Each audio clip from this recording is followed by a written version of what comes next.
Hello, my name is Jenny Jun. I am 18 years old. I was born in Korea on March 18th of 1996, but I lived most of my life outside of Korea learning English, such as in Canada and Indonesia. I am currently attending KIS, which stands for Korea International School, and this would be my fourth and last year of high school, which excites me. Poetry to me is an aid to express with condensed words but very versatile emotion. Sometimes we can describe like our opinions or thoughts through a 500-word essay using more words than necessary, but poetry can replace that.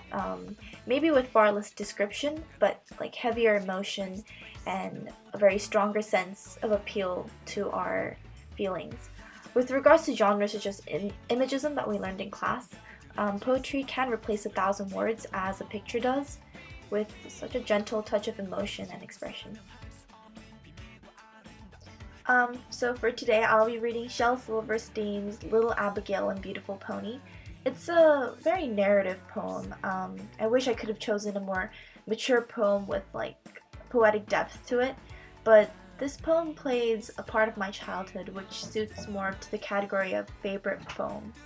So this poem is my favorite because it carries a very interesting story to it. What happened is, as all children do, I asked my parents for a dog when I was little, and I knew that I needed to prepare a really strong reason for why I'd have such an attitude, because if I just asked my parents I want a dog, like my brother did, then I knew that I'd be rejected.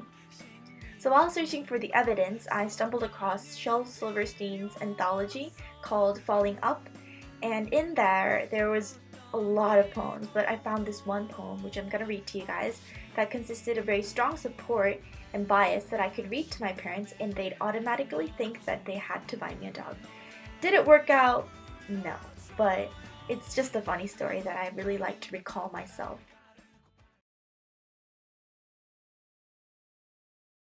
Little Abigail and the Pony by Shel Silverstein. There was a girl named Abigail who was taking a drive through the country with her parents when she spied a beautiful, sad-eyed, gray-white pony. And next to it was a sign that said, "For sale, cheap." "Oh," said Abigail, "may I have that pony? May I please?" And her parents said, "No, you may not."